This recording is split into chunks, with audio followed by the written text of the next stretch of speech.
Começa agora o Negócios e Família, o seu momento para conversas autênticas e inspiradoras sobre tudo o que realmente importa, com Anderson Cavalcanti. Olá, minha gente, eu sou Anderson Cavalcanti, a gente está aqui no Negócios e Família, um podcast que sai do óbvio para falar sobre aquilo que realmente importa. E minha convidada de hoje, ela é muito especial, empresária de muito sucesso. Vou ler aqui rapidamente a bio dela. É a Sandra Chayo, sócia-diretora do Grupo Hope, uma das maiores redes de lingerie do Brasil, com mais de 300 lojas espalhadas pelo Brasil. Gigante. Quem não conhece a Hope, né? Quem não tem itens da Hope em casa, né? Enfim, eu sou fã da marca. Ela é Shark Tank Brasil, arquiteta de formação que deixou os projetos de lado para abraçar o negócio da família, iniciado pelo pai, que é o Nissin Hara, tá certo? Sim. Sob sua liderança, a Hope se expandiu para 3 marcas. Hope, Bonjour Lingerie e Hope Resorts. Isso aí. Maravilha. Criadora do Papo Íntimo Podcast, Sandra também foi reconhecida pela Forbes como uma das mulheres de sucesso do Brasil, construindo um império que vai muito além da lingerie. Prazer imenso ter você aqui, Sandra. Prazer é meu. Bom demais. Você, Anderson. Sandra, e olha que a Sandra, foi uma loucura essa agenda, porque sua agenda é intensa, mas fico muito feliz de você ter topado. Então ela sai daqui para gravar outro podcast com o Flávio, então a gente tem aí um desafio de fazer aquelas perguntas que vão contribuir bastante com a gente aqui também. Sandra, falei aqui da sua bio, mas eu queria saber, como que é a Sandra pela Sandra? Como que você se apresenta? Quem que é a Sandra pela Sandra? A Sandra é uma mulher ambiciosa e tem ambições em todos os âmbitos da vida, tanto pessoal, família, quanto de negócios e em relação ao aprendizado. Eu nunca estou satisfeita. Eu sempre acho que dá para aprender mais, a gente aprende todos os dias, Sim. né? E eu sou uma eterna insatisfeita, eu sempre quero mais. E isso vem de você lá da infância? De onde que vem essas características? Então, eu nasci numa situação muito confortável, meu pai tinha uma história muito difícil, aquelas histórias de superação, sabe? E eu já nasci com todo o conforto, numa situação muito melhor do que a dele, mas eu vi tudo que ele passou, ele sempre contou muito a história da vida dele. Ele veio do zero? Ele veio do zero, um imigrante libanês, chegou no Brasil com 21 anos, uns centavos no bolso. Olha isso. Ele perdeu o pai dele muito cedo, com 12 anos. Então, aquele tipo de... Com uma família com 8 irmãos, ele e o irmão mais velho tinham que trabalhar, imagina, com 12 anos, trazer o sustento para a família. Então, com 8 anos de idade? era uma... 12 anos. 12 anos. Era uma família muito humilde, então ele teve que se virar. Uma criança que teve que se virar para trazer comida para a mesa mesmo. E com 21 anos, então, ele decide sair do Líbano para tentar a vida mais próspera em outro lugar. Foi ajudado por tios-avós em Nova York, nos Estados Unidos. E os tios mandaram ele para o Brasil, para o Rio de Janeiro, para tentar negociar um imóvel que eles tinham. Meu pai, chegando aqui no Brasil, se apaixonou pelo Brasil, porque é muito parecido com o Líbano. Ele falou, não, aqui que eu vou tentar fazer minha vida.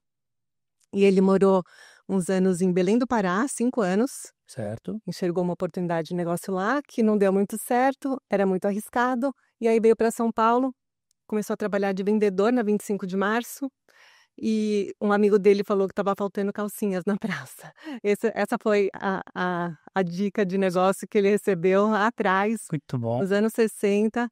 E em 1966 nasce a Hope, como uma fábrica de calcinhas com o nome Hope justamente de esperança de fazer um negócio que desse certo e trouxesse prosperidade. Olha só, e você, são quantas irmãs? Somos em três irmãs.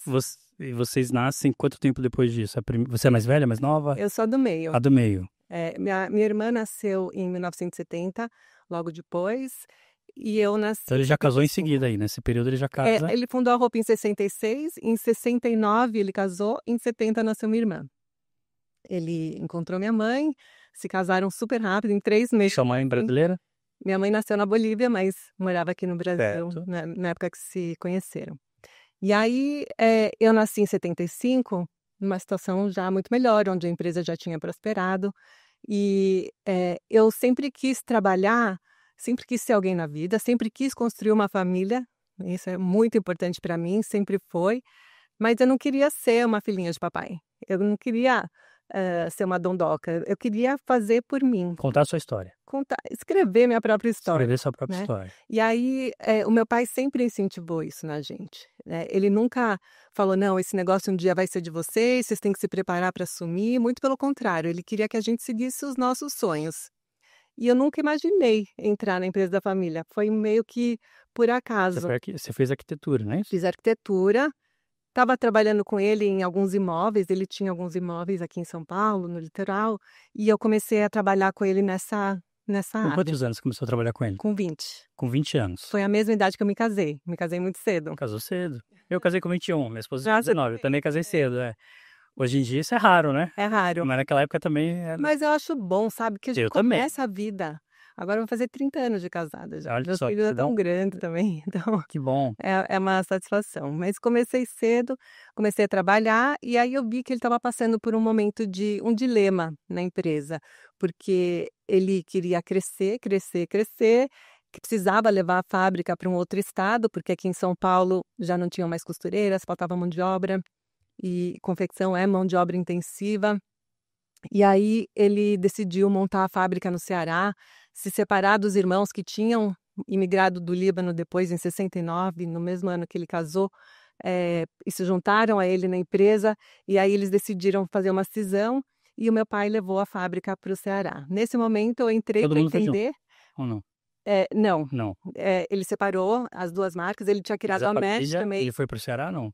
Não, ele levou a Só levou a fábrica. fábrica. Tá. E aí ele ia todos os meses, passava lá 2, 3 semanas, às vezes, nesse Sim, o começo, negócio aconteceu. para fazer acontecer, e ele já tinha uma certa idade, e ele tinha aquele sangue nos olhos. Do mesmo jeito que eu imagino naquela época que ele começou a Hope, sabe? Com aquela garra de querer fazer acontecer mesmo. E nesse momento que eu entrei para tentar ajudar, ver, e aí falei, não, eu já tinha uma ligação especial de afeto, de amor com a empresa, porque a gente sempre participou dos eventos da empresa, férias, churrasco de final de ano, a gente sempre, era uma coisa só, né? A empresa familiar é muito a mesma coisa, né? As coisas se misturam. E quando eu entrei, eu falei, já tinha essa ligação emocional, eu falei, não, é isso que eu quero fazer para o resto da minha vida. Pedi para o meu pai se eu podia entrar, e ele falou que sim, ficou feliz. As minhas irmãs também foram convidadas, então, para entrar. E aí que a gente começou uma história de transformação na empresa. E aí já foi que ano mais ou menos isso? Foi em 99. 99. Mas deixa eu só voltar um pouquinho. Quando seu pai começa lá com a Hope, ele começa vendendo calcinha lá para as lojas? Ele era um fabricante? Era um fabricante. Era multimarca? Indústria. Tá. Exatamente. Ele vendia para multimarcas, lojas especializadas, e para lojas de departamento. Não existiam lojas monomarca igual existem hoje. A Hope foi a primeira marca. Olha. Começou com essa história de ter lojas em shopping, lojas especializadas, monomarca. Isso você já tinha entrado ou foi coisa do seu pai? Foi ideia minha. Foi a nossa principal contribuição, né? Porque a Hope não era aquela empresa que eu queria trabalhar, aquela marca que eu desejava, sabe?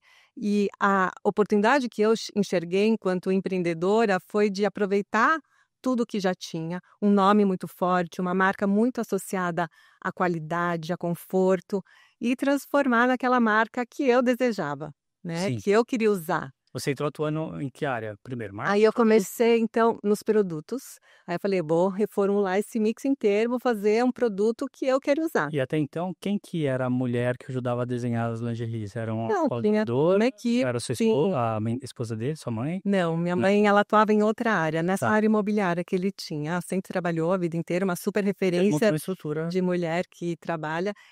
Não, eu entrei em compras, pra você ter uma ideia, na verdade. Em compras. Porque a gente tinha antes uma estrutura super verticalizada. A gente tinha a fiação do algodão, a malharia, a fábrica de rendas de elásticos, a tinturaria, a confecção em si e a distribuição. E aí a gente, quando migrou a fábrica para o Nordeste, para o Ceará, a gente virou só confecção. Aí a gente precisou passar a comprar a matéria-prima. Então eram toneladas e toneladas de tecidos que a gente precisava comprar e eu precisava saber onde que ia ir, como é que ia ser tudo isso. Então uma área de confiança, né? Sim. E aí eu me envolvi no produto dessa maneira. E entrando no produto, eu falei, não, eu vou criar um produto que tenha mais o meu estilo. Só que na época, como você vendia ao lado de outras marcas, você não conseguia criar essa diferenciação. Porque se eu quisesse colocar um lacinho numa calcinha, eu ia brigar por preço com o meu concorrente, não ia vender, o cliente não ia comprar, então eu ia perder mercado. Então, eu falei, não, eu preciso mudar isso, eu preciso criar a minha própria rede de distribuição. Eu queria criar uma loja Hope. Era impensável naquela época. Nenhuma das grandes marcas, tinham 6 grandes marcas, todas com mais de 30 anos, assim como a Hope, que eram as marcas relevantes da época, nenhuma delas tinha a sua própria distribuição. Todas vendiam nos mesmos canais. E eu tive essa ideia, essa visão. Meu pai comprou a ideia, não sem muitas discussões antes, porque você sabe como que é, família empresária assim, muitas discussões. Ele queria levar para um outro lado, ele gostava muito da venda direta, sabe? A venda porta a porta. Era a escola dele. A escola dele e também essas pessoas que vêm muito de baixo querem ajudar muita gente. Sim. E o sonho dele era ter um exército de revendedoras. Legal. E aí eu convenci ele de abrir franquias, entrar no varejo através do sistema de franquias, porque não seria um exército de revendedoras, mas seria um grupo de empresários que iriam viver do mesmo sonho de esperança dele. Então foi essa a grande sacada, sabe? A nossa entrada no varejo só deu certo porque começou já com um sistema de franquias. Teve a sua ousadia e teve a capacidade dele de ouvir e apoiar, né? E a ousadia e coragem dele, sabe, Anderson? Porque quando você empreende do zero, você não tem muito a perder, né? Você tem que ter aquela coragem de sair da inércia, né? Mas você não tem muito a perder. Aqui a gente tinha um canal, que era esse de loja de departamento, que representavam 70% das nossas vendas. Nossa. E era conflitante. Eu não ia poder ter uma loja no shopping com a minha marca, sendo que eu vendia na loja de departamento no mesmo shopping. Eram canais totalmente conflitantes. Então a gente teve que optar, sair desse canal. Ela usar aquele sonho de chegar em várias lojas que tinha alcançado. Trocar algo palpável por um sonho. Para um novo sonho de uma vida própria, né? Com a marca própria. Exato. Uau! Então foi um ato de muita coragem dele, sabe? De ouvir uma menina na minha idade, sim, né? Com uma ideia. Arquiteta. Eu queria trabalhar com coisas bonitas, eu queria incrementar o produto, eu queria fazer uma coleção. No mercado que era preço. No mercado que era preço, de trazer atributos de moda, né? Comecei uma transformação. Todas as parcerias com estilistas que a gente fez, com Alexandre Ercovitch, com Juliana Jabor, com Wanda Borges, Letícia Bronstein, com coleções de noivas. Enfim, várias ideias para linkar o universo da moda íntima à moda, para agregar valor, sabe? Anderson, a gente fala que na Hope, a gente tem um case, assim, uma história de empreendedorismo, uma história de construção de marca para geração de valor e uma história de uma sucessão muito bem conduzida, que afinal de contas é uma empresa familiar. Claro, mas você teve um mentor aí, né, que foi seu pai. Um grande mentor, um exemplo de pessoa, de ser humano. Porque quando você fala de 2 aspectos que são nem sempre a gente encontra na mesma pessoa, que é o lado o ser humano, a garra, a vontade, o desejo genuíno de querer contribuir, devolver para o mundo um pouco do mundo que ganhou. E, ao mesmo tempo, a competência de saber fazer bem feito e criar esse mesmo antes das lojas, já era uma referência, né? Já era uma posição grande no mercado. Sim. Que começou com a dica da vai vender calcinha, né? Que é o que está faltando. Então, ele ouviu o mercado, a necessidade do cliente, criou um negócio para isso e cresceu. E aí vieram vocês para levar para outro patamar. É isso. Mas ele como mentor, aí como que foi você trabalhar com ele? Empresa familiar, a gente sabe muito bem, aliás, o Brasil é feito de empresas familiares. Mas tem aquela fase de tô aprendendo, mas tem aquela fase em seguida de querer mostrar pro pai ou pro mentor que é capaz, e tem aquele momento que você quer tomar conta e falar, mostrar para que veio. Mas também tem um lado que acaba tendo, e eu quero ver se isso é real ou não, ouvindo de você, que é o quanto que tem um desejo íntimo dentro de você de querer fazer com que ele sentisse orgulho de você. Também tem esse. Eu te falo a verdade, assim, tem 2 grandes motivos. O primeiro deles ele era um exemplo para mim e ele deixou uma marca no mundo. Meu pai teve grandes inovações no meio publicitário, no nosso setor, no setor de moda íntima do Brasil, em relação a produtos, em processos produtivos, em merchandising, em vários aspectos. Ele foi muito inovador e abriu a porta para vários outros segmentos dentro do nosso nicho, né? O primeiro merchandising numa novela no Brasil foi ele que criou em 1985. Olha só. A novela Roque Santeiro. Nunca a Globo tinha feito um merchandising. Hoje você tem o Big Brother, que, né, é um fenômeno de merchandising. Então, Receita absurda em uma receita absurda, uma semana exatamente. só. Então, e como várias outras inovações. E eu via que meu pai não, ele deixou a pegada dele no mundo, né? E eu falava, não, eu quero fazer a mesma coisa, eu quero deixar a minha própria marca. E então tem esse lado que é um pouco de vaidade, mas eu acho que é uma vaidade positiva para o mundo, né? E de realização, não só pelo legado, mas deixar um legado para o mundo. É isso aí. E tem também a questão do orgulho, né? Eu queria que ele se orgulhasse de mim. E sabe, a gente era muito parecido, né? Nós éramos muito parecidos. Cheio das ideias, meu pai era cheio das ideias. Até o último dia de vida ele trabalhou e era cheio das ideias. E eu também, e a gente discutia muito, a gente batia de frente, né? Porque imagina, muita ideia de um lado, muita ideia do outro. E aí um querendo fazer. Quem tem mais genialidade mais forte, você ou ele? Ai, não sei. É que sabe qual é o problema também? Eu era muito jovem, né? Principalmente nesse começo. Eu tinha 20 anos. Eu achava que eu era a mulher madura. Imagina, eu era uma criança. Eu achava, tinha certeza, né? Nessa idade a gente tem certeza que Aí tinha certeza. Hoje eu vejo que eu não sabia nada, né? Sim. E olha a paciência que ele teve, a coragem que ele teve de não só me ouvir, né? De enfrentar essas discussões, mas também de apostar nas minhas ideias. E isso era uma qualidade dele que é invejável, assim, porque não era só as minhas ideias, porque eu era filha dele. Ele ouvia todo mundo. Se a moça do cafezinho tinha uma ideia, ele ouvia e ele implementasse a ideia era boa. E se fosse melhor do que a dele, também. Porque ele não tinha essa coisa de vaidade. Não, a ideia não foi minha, não, eu vou fazer a minha ideia porque é minha. Fazer acontecer. É isso aí. Que legal. Quando você vai hoje para o mundo, né? Quando você está hoje numa contratação de um líder, de um diretor para sua empresa, você traz características dessa sua experiência com seu pai? Você busca olhar nesse diretor se ele tem características que seu pai tinha, dependendo da função que você, por exemplo, está trazendo alguém para expansão. Sim. Né? Seu pai tinha características de essa questão de saber ouvir, de estar antenado, estar ligado e fazer algo com aquilo que ouve, tem muito valor. Hoje você usa isso, você busca isso nas suas contratações? Olha, mesmo se eu não buscasse, é o que acontece, porque a cultura é muito forte, a cultura da roupa é muito forte. A gente fala que a gente tem o amor como base. Por mais que é uma empresa que precisa ter lucro, enfim, precisa sustentar, pagar uma folha de pagamento enorme. Quantos funcionários vocês têm hoje? Estamos com 1.500 funcionários diretos. Mas se for considerar os indiretos, mais de 8.000, assim, considerando vendedoras das lojas, se considerar um grupo mais próximo mesmo.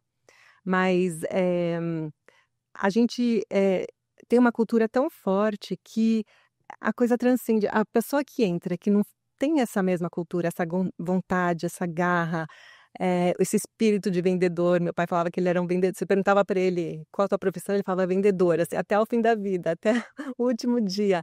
Então, é isso que a gente busca. A gente busca pessoas que têm esse fit cultural com o que é a Hope hoje.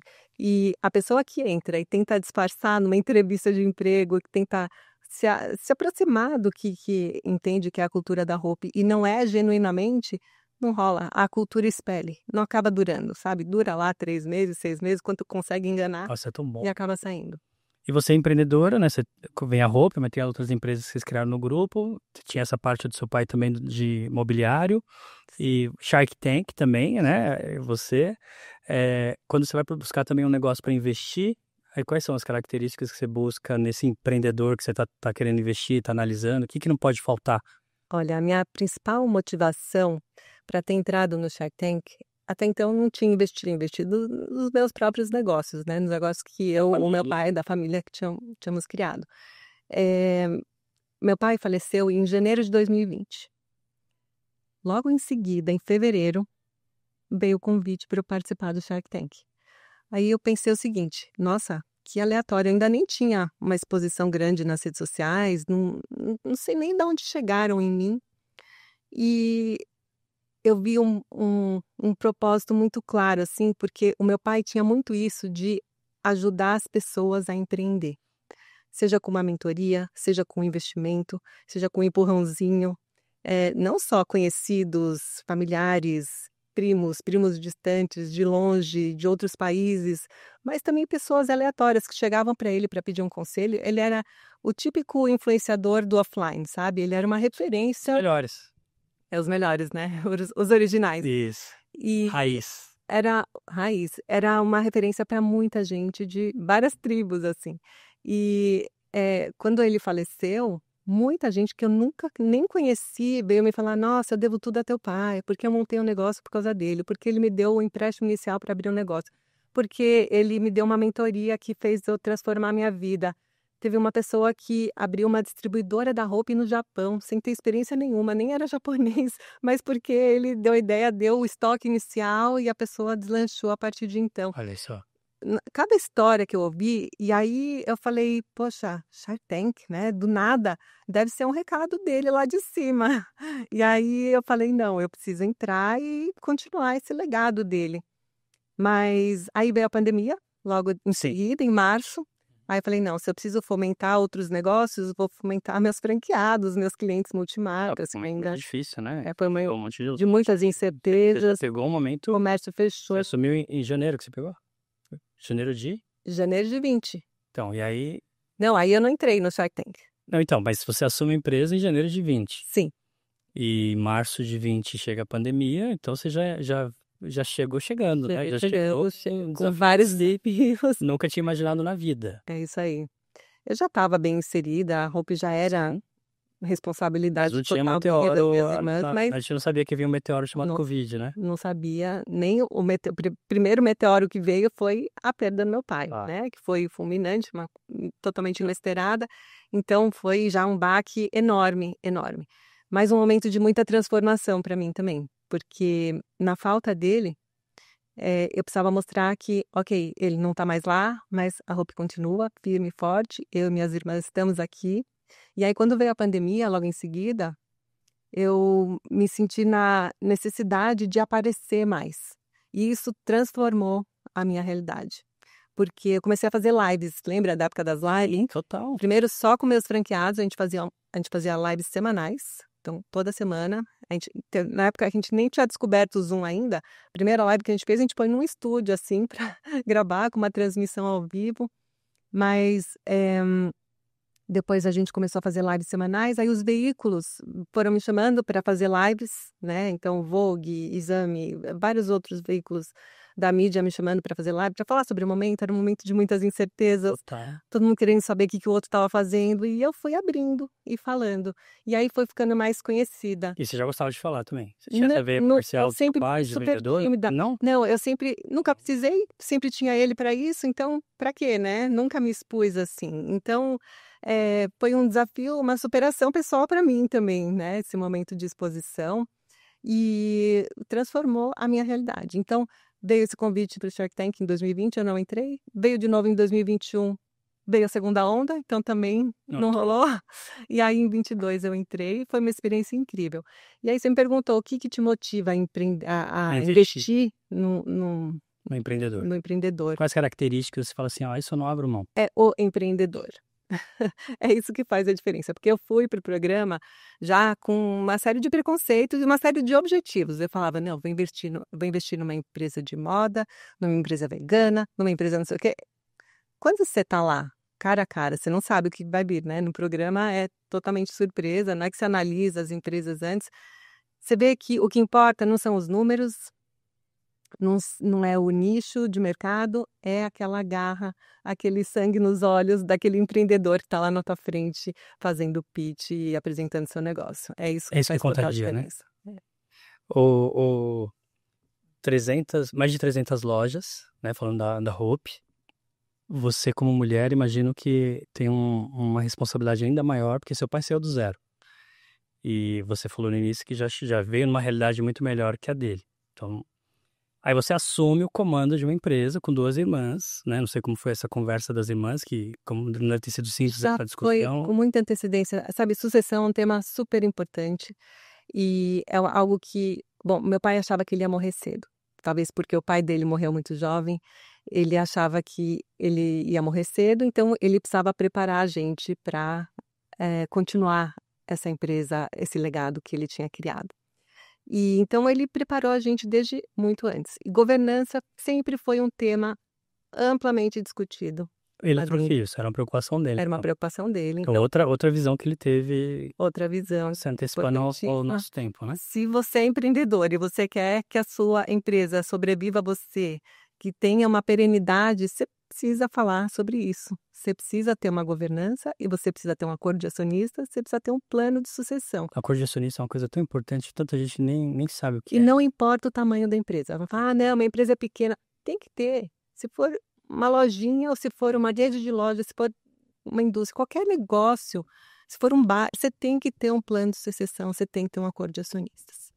E eu acho que é isso que fez com que a gente tivesse preparadas, prontas para assumir. Eu já dava definido que você que ia ser a filha que ia tomar conta. Não sou eu. Eu só que apareço. Tá. Cada uma tem um papel. Cada uma tem um papel. As três. A gente hoje tem uma gestão totalmente profissionalizada na empresa. O CEO é uma pessoa de mercado, é um profissional de mercado, não é ninguém da família. Então, não teve brigas, discussões, nenhum tipo de problema que pudesse ter sido gerado por causa da falta do mercado. Hoje você está no conselho?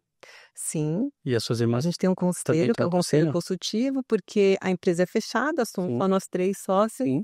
E a gente tem um conselho consultivo com 2 participantes externos, que é importante também você ter um conselho, por mais que você não precise, porque é o que te provoca, primeiro, uma ferramenta de governança importantíssima. Claro. E depois que são pessoas que estão fora daquele dia a dia e que te trazem uma visão e te trazem provocações que vai fazer com que você não caia na zona de conforto, se provocando, se desafiando para inovar e criar sempre mais. Certo, que era o papel que você teve com seu pai lá atrás também, quando você vinha trazendo novas ideias.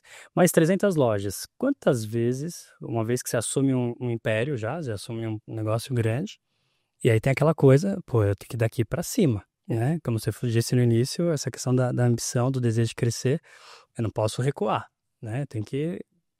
Meu carro não tem marcha ré. É isso aí. Quantas noites você passou sem dormir, preocupada do quanto as suas decisões poderiam impactar na vida dessas 300 lojas, dessas 8.000 pessoas que vocês diretamente... É uma responsabilidade muito grande, e eu tenho total noção do peso dessa responsabilidade, mas eu não consigo olhar para trás, sabe? Eu só consigo olhar para frente e nos próximos objetivos. Quando a gente começou com o projeto de franquias, foi uma ideia inovadora. Ninguém no nosso setor foi a primeira e hoje é a maior rede, né, de lingeries do Brasil. E a gente contratou uma consultoria especializada para poder programar, porque a gente nunca tinha atuado no varejo diretamente, nesse mundo de franquias, que é uma língua totalmente diferente, né, uma linguagem diferente. Aí a gente contratou uma consultoria, ficou 1 ano estudando, montando os processos, enfim, todo o material, guias, treinamentos, enfim, tudo para que desse certo mesmo, sem olhar para trás. E aí, isso depois de ter inaugurado a primeira loja, que foi em dezembro de 2005, aqui em São Paulo, no Shopping Center Norte. E quando a gente desenhou o plano de expansão, a gente enxergou, no primeiro momento, 70 lojas. Aí a gente foi caminhando, as coisas foram dando certo, cheio de problemas, tropeços. Claro, Imagina, no começo, pra você ter uma ideia, a gente era indústria, a gente lançava uma coleção por ano. Hoje é uma por semana. Uma coleção por semana? Por semana. Então, assim, para chegar a uma por semana, a gente passou por uma por semestre, uma por trimestre, uma por bimestre, uma por mês, né, até chegar na uma por semana que é hoje. Não tenho ideia, porque isso demanda um monte. Isso transforma uma indústria, né? Imagina tudo que a gente não teve que adaptar na nossa indústria para fazer essa transformação. Então, foi muito trabalho, muita responsabilidade, mas algo que também a gente não podia olhar para trás, só olhar para frente. E coleção, ela acontece muito antes dela estar sendo produzida, não é isso? 11 meses de antecedência. 11 meses de antecedência. Então, você já tem a coleção daqui a 11 meses já pronta. Já tô no verão de 2027, 26, 27. Sensacional. Essa moda é assim. Moda é assim. Moda é assim. Não é só a roupa, todas as empresas de moda trabalham assim. Então vocês já estão criando o futuro da moda do verão de 2027 agora. O futuro da moda. E moda exige muita pesquisa, não só pesquisa de tendências de moda, mas também tendências de comportamento. É isso que faz com que uma empresa de moda prospere, porque as pessoas ficam preocupadas, não, porque é cartel de cores, a cor do ano, isso aí é o de menos. Isso aí não é mais do que sua obrigação, né? Mas as tendências de comportamento é que vai interferir no sucesso do futuro da tua marca como um todo, né? Porque, ainda mais na moda íntima, muita gente acha que moda é algo fútil, mas não é, é algo cultural e muito relevante, até antropológico, porque reflete o comportamento da sociedade através do tempo. Então, você pega lá na antiguidade os espartilhos, enfim, a moda vai se transformando junto com a história. Teve a época dos implantes de silicone, o Brasil era referência nisso, e hoje está na moda os explantes, né? Então, aquele sutiã super volumoso, da época das curvas, agora está tudo uma volta mais para o leve, para o natural. Então, é sempre ficar de olho nessas tendências e vendo o que é o próximo a acontecer, para você estar sempre atualizado. Mas voltando à história da expansão, a gente então enxergava 70 lojas, quando chegou nas 35, a gente falou, não, tem espaço para 150. Aí quando chegou nas 70, a gente falou, não, tem espaço para 300. Aí quando a gente chegou agora com 300, a gente enxerga as 1.000. 1.000? Então, o nosso objetivo é ter... E não é por ganância, sabe? É pela relevância. Sim. Imagina, a moda íntima, a gente faz parte da vida de tantas pessoas, a gente lançou masculino agora. Aliás, eu acho que eu te trouxe sim. Legal. Porque toda a nossa expertise, o conforto, a qualidade, a brasilidade, todos os nossos atributos agora é para os homens, né? Há 2 anos a gente lançou a linha masculina, tem pijamas, tem a moda fitness, tem o melhor underwear. Que bom. E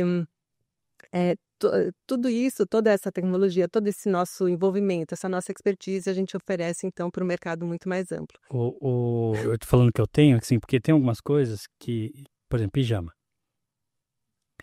Tem gente que vai dormir com a camiseta da última eleição rasgada, né? Não dá, né? Tipo assim, cara, não faz sentido, né? É isso. E eu vejo a pijama da Hope, o tecido, né? Assim, é engraçado que ele tem um conforto diferente. Ele é macio. Ele é macio, assim, Soft, sabe? Então parece gostoso, que eu tô deitado num lençol, entendeu? Assim, é muito gostoso.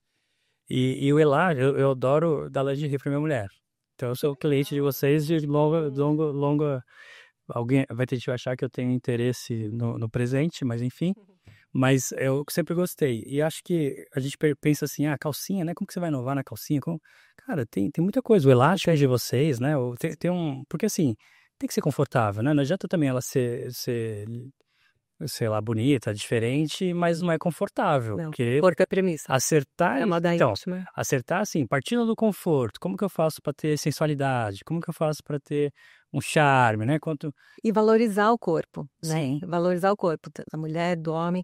A gente fala que a gente não vende calcinha, sutiã, cueca, pijama, a gente vende autoestima. É perfeito. Porque quando você tá bem vestida, a beleza é de dentro para fora. Tudo que é verdadeiro é de dentro para fora. Então, se você tá bem vestido por dentro, na sua intimidade, você exala a confiança, a segurança e tudo o que você precisa para conquistar o seu máximo. E você desempenha melhor no trabalho, na sua comunicação, enfim, tudo na vida, família, no casamento. Exatamente. Vou entrar agora um pouco no casamento. Eu não tenho como não te perguntar isso. Essa história de que a cor da calcinha revela como que tá a relação do casal, calcinha bege, calcinha vermelha, calcinha preta, tem a ver com isso mesmo? Tem um estado de espírito, muitas vezes pode estar relacionado com a cor da calcinha que a coisa a mulher autoestima, é como você se sente bem, como você se sente bonita, né?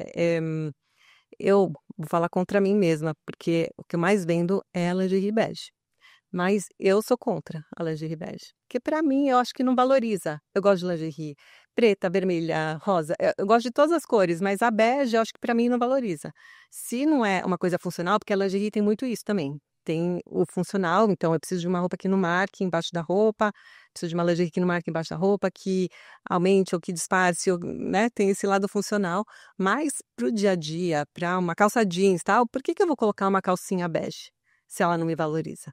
E se essa autoestima vem de dentro. Então, eu acho que a gente tem que buscar o que enfeita a gente, o que deixa com que a gente se sinta mais bonita, mais segura, mais poderosa. E aí que a gente tem que... E não é pro outro, tá? Não é pro parceiro, né? É pra você mesmo. Porque você se sentindo bem de dentro pra fora, você exala essa autoconfiança, né? Muito bom, muito bom. Você hoje, quantos filhos você tem? Eu tenho três meninos, 3 homens já. Qual a idade deles? 27, 25 e 20. 27, 25 e 20. E como foi essa experiência de trazer essa empresa para onde você tem construído, né? E ao mesmo tempo ser essa mãe que você sempre sonhou lá na infância de ser mãe de família e estar presente. Porque eu imagino que essa correria lá do seu pai lá atrás, não sei o quanto seu pai aproveitou e viu vocês crescerem. Sim. Porque o varejo, a gente sabe que ele é muito puxado. Mas você conseguiu ao longo do tempo fazer esse papel da mãe, esse sonho e estar presente com essa turma? Assim, nasce uma mãe, nasce uma culpa, né? Não Sim. importa se você é dedicada ao lar ou se você trabalha fora, nasce a mãe, nasce a culpa. Eu sempre tive essa culpa, sempre acho que eu poderia ter participado mais, mas também eu acredito que não existe equilíbrio. Não tem essa, não, eu vou fazer disso um pouco, disso um pouco. A gente tem que ir se adaptando ao que está no momento mais importante. A gente tem os momentos de sprints. Na época mais difícil da minha vida, que foi quando eu tive meu terceiro filho, eu tive um problema de saúde importante e foi a época mais produtiva para mim no trabalho. Então, eu estava com um bebê pequeno em casa, de 1 aninho. Tinha acabado de fazer uma cirurgia, fiz um tratamento e eu tive que me dedicar para uma campanha, para um produto muito inovador que a gente estava lançando, que foi planejado lá atrás, que era a linha nude. As mulheres vão saber do que eu estou falando, que não tem costuras, não marca embaixo da roupa. E uma campanha muito inovadora também. Na época, a primeira celebridade numa campanha de moda. Era algo, 2006, algo que nunca ninguém tinha imaginado. E eu vivendo esse desafio pessoal e, ao mesmo tempo, tendo que me dedicar com muita força, muita alma, muita coragem, né, também no trabalho. Então, eu vi que, assim, quanto maiores os desafios, maiores também as conquistas, as oportunidades, tudo vem na mesma medida. Uma vida muito blasé, assim, você faz tudo médio, vai ser tudo médio sempre. Então, esses bíblico, extremos... seja quente ou seja frio, senão eu te vomito, né? Tem que ter essa... Esses extremos, é isso.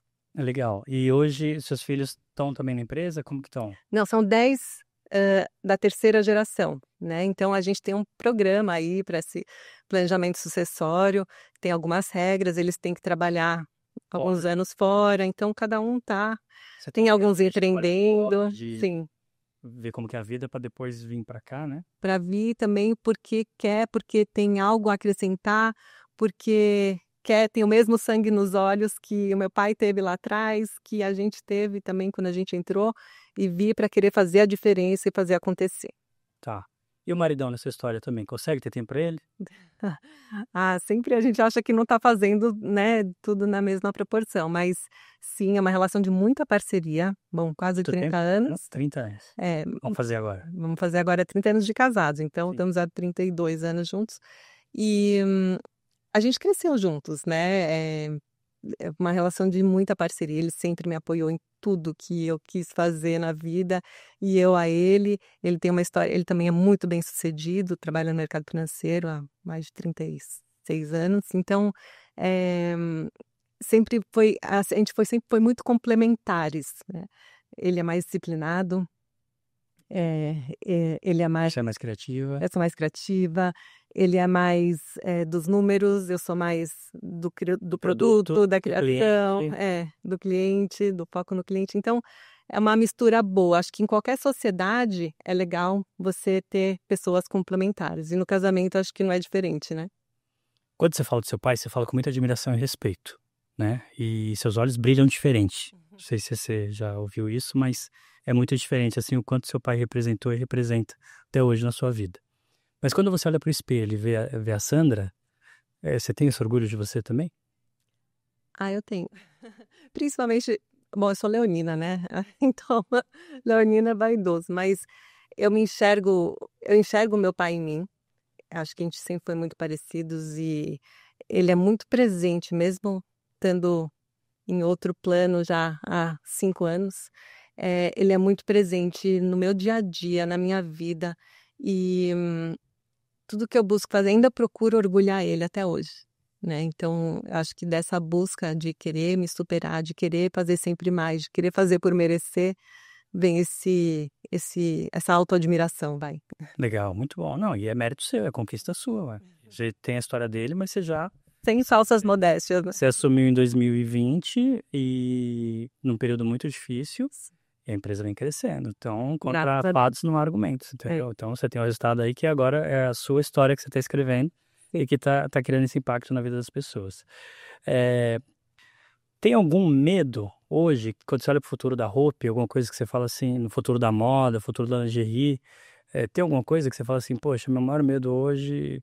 Tem alguma coisa assim? Medo não. Eu sou uma pessoa corajosa, mas eu tenho desafios. Eu enxergo que vão existir desafios lá na frente, principalmente gestão. Quando você tem uma empresa que você conhece todo mundo, você vai crescendo, de repente eu cruzo no corredor às vezes com uma pessoa que ainda não conheço. Antes eu sabia todo mundo pelo nome, hoje em dia eu não consigo saber mais. Então a coisa vai saindo um pouco do controle. Então não é que eu tenho medo, mas eu acho que eu vou precisar arrumar maneiras de enfrentar esses desafios para poder sentir que pelo menos eu tenho algum tipo de controle sobre tudo que está acontecendo. E quando você vai tomar uma decisão hoje em dia, você ainda para pensar e ouvir como seria essa conversa com seu pai sobre essa decisão? Sim, eu peço a opinião dele, peço os conselhos dele até hoje. Para qualquer coisa, tanto no âmbito pessoal quanto no trabalho. Que bom. Essa relação não acaba nunca, né? Ele vive dentro de você. Bom, para a gente caminhar aqui para encerrar o nosso papo, eu queria fazer para você uma pergunta que a gente sempre faz aqui para fechar. Depois ainda vai ter um pinga-fogo, mas qualquer pergunta sobre a Sandra que o Google, o ChatGPT, LinkedIn nunca vai ser capaz de responder. Não está em lugar nenhum, só você vai contar para a gente agora. A pergunta? O que o Google não sabe sobre você? Ninguém saberia sobre você. Algumas coisas, né? Bom, eu sou uma pessoa super tímida. Então, para mim é um desafio estar aqui falando com você, falar publicamente. Mas todos os dias é um desafio, mas eu vejo que é tudo treino na vida, né? Sim, tudo na vida é treino. Eu pratico yoga, eu faço coisas, aí as pessoas, nossa, mas como você consegue fazer essa postura?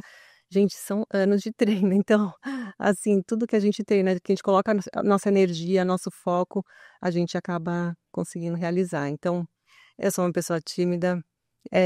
Que mais que eu posso falar sobre mim? Sou uma pessoa vaidosa, acho que o Google também não conseguiria responder isso, mas apesar de eu ser leonina, eu tenho essa coisa da vaidade, o cabelo é uma coisa importante para mim. Mas, enfim, eu sou uma pessoa super família, talvez o que eu mostro na internet não seja muito esse lado, é mais o lado a Sandra empresária, mas esse lado família, não só a minha família, das minhas irmãs, sogros, cunhados, primos, eu tenho uma família muito grande. Gosta disso. Adoro juntar todo mundo, viajar todo mundo. A gente consegue realizar ainda muitas viagens e ocasiões para estarmos juntos. Então, isso é algo que me realiza. Assim. Bom, vamos agora para o Pinga Fogo. Eu vou falar uma palavra e você me diz assim o que você sente, palavra que vem, uma frase, o que você sentir. Será palavra. Carreira. Ai, que difícil. Uma palavra? Pode ser uma frase. Pode ficar realização. O que você sentir. Casamento. Amor. Sonho. Construção. Coragem. Tá em mim. A coragem tá em mim, não sei. É fundamental para quem quer realizar alguma coisa relevante na vida. Filhos. Minha vida. Ser mãe. Ai, é uma realização. Vida. Tem que valer a pena. Deus. Tudo. A Hope. É a minha alma. Seu pai. Ai, que difícil. Até me emociona. Sou eu. E meu pai sou eu. Maravilhoso te ouvir, Sandra. Obrigado por você ter vindo. Obrigada. Obrigado por contribuir para o nosso público, sabe, assim... Uma delícia de conversa, né? Adorei. Sempre muito bom falar com você. Conhecer um pouco dos bastidores que a gente não conhece da história, né? Mas que fala muito sobre o que ela representa hoje, né? Tá implícito, é como você fala da cultura, quando a gente vai numa loja, o atendimento, o produto, o cuidado. Então agora, quando eu ver, eu vou olhar com outros olhos, né? Aqui tem a mão de uma família que está realmente preocupada em criar a melhor autoestima para as pessoas com relação às roupas íntimas. Então, obrigado por você ter vindo. Obrigada. Beijo grande. Beijão. Gente, então, fechamos hoje aqui o Negócios de Família. Te vejo no próximo episódio. Beijo no coração. Você ouviu Negócios e Família, o seu momento para conversas autênticas e inspiradoras sobre tudo o que realmente importa, com Anderson Cavalcante.